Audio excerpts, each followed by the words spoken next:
आइए फिर से एक बार और।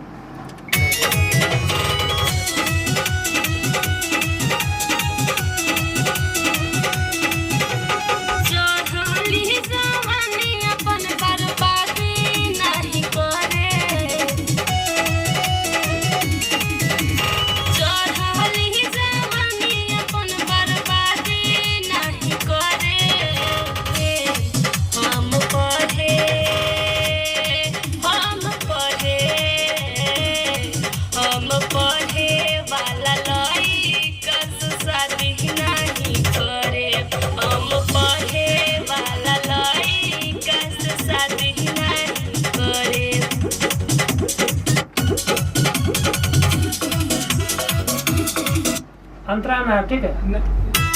फेस पे स्माइल आना चाहिए ना, जैसे लग रहा है कि जबरदस्ती कोई शादी करा रहा है। खुल के गाते आइएगा। अरे फेस पे स्माइल अंतरा धुनो बाजे देम। खुल के ना, खुल के गाइएगा, थोड़ा सा हंस के धुन बजने दीजिएगा ताकि स्टूडियो का भी लेना है। आइएगा।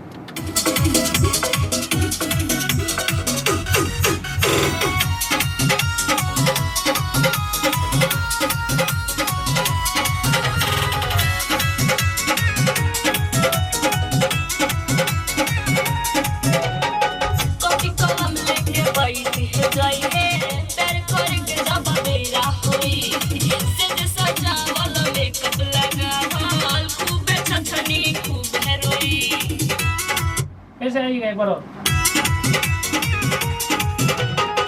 कॉपी कलम लेके बैठी है जाई